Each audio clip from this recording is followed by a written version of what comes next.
आषाढी एकादशी निमित्त सावळ्या विठ्ठलाचं हिरवं रूप साकारत धाराशिवच्या एडशी येथील तरुणानं विठ्ठलाला पावसासाठी साकडं घातलंय।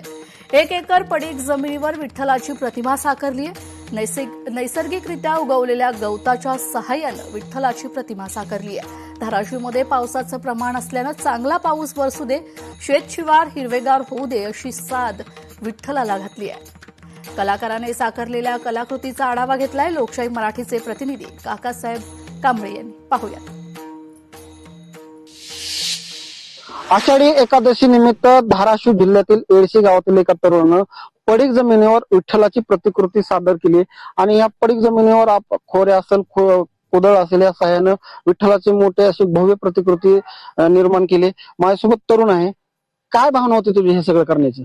नमस्कार, मी यशराज नलावडे, एडशी गावचा रहिवासी आहे।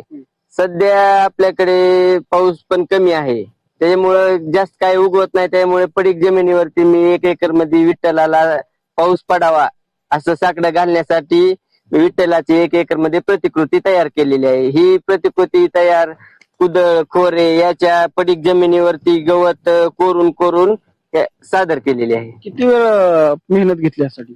ही पूर्ण 1 दिवस गेला आमचा। यामध्ये माझे 3-4 मित्र पूर्ण दिवस राबत होते विठ्ठलाची प्रतिकृती सादर करण्यासाठी। काय करायचे तुम्ही नेमके 4 दिवस 3 दिवस?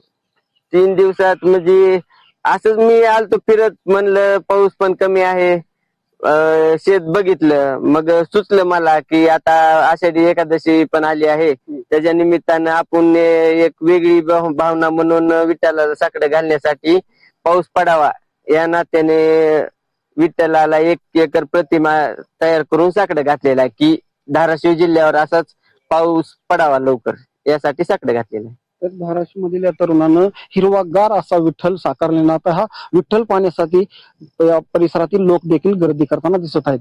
कॅमेरामन अविनाश नवगिरेसह मी काकासाहेब कांबळे, एडशी, धाराशिव।